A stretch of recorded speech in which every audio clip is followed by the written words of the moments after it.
Do you think it's good that we're getting a shit ton of remakes and remasters and ports and whatever?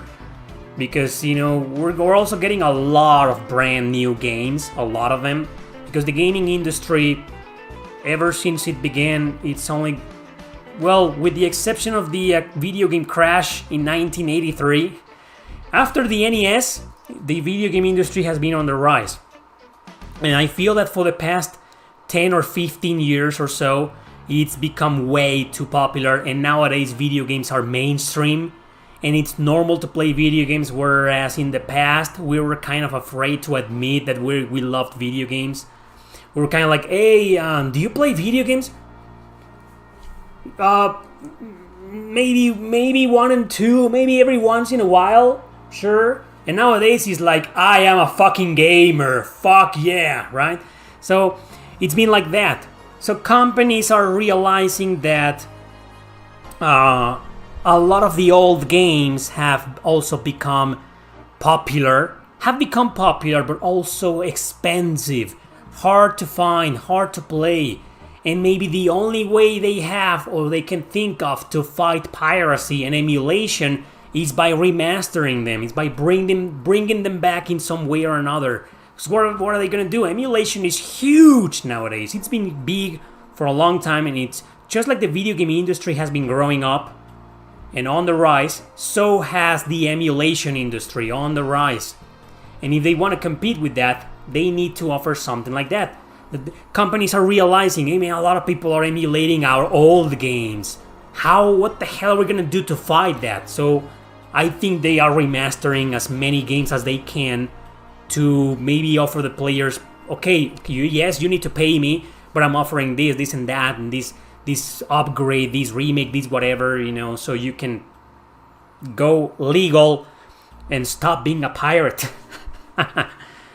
So yeah, we are living nowadays in the era of remakes, of remasters, of ports, of companies trying to bring back as many games as they can to the present, to modern systems. And consoles like the PlayStation 4 and the Switch, we talked about this before, have benefited a lot from that. Count with your own fingers how many remasters and ports were there on PlayStation 3. They were a lot. But when it comes to RPGs, how many? Or PS2 or PS1, there were a lot of it on the Game Boy Advance. I remember the Game Boy Advance had like at least 20 ports and whatever and whatnot, with the Final Fantasy games, Breath of Fire 1 and 2, Shining Force even got a port in there. But my point is, nothing's been like that. It just hasn't been as big as it is today. It wasn't as big. And we saw this coming from during the PS3 era. We saw this slowly starting. That we were getting a lot of remasters on PS3, and now, you know, it's been crazy. So what do you guys think about that? I already said what I think. I think it's mostly because of emulation, and not only that. Even if emulation didn't exist, I think it's just business. You know, these companies are trying to sell the same game to you again.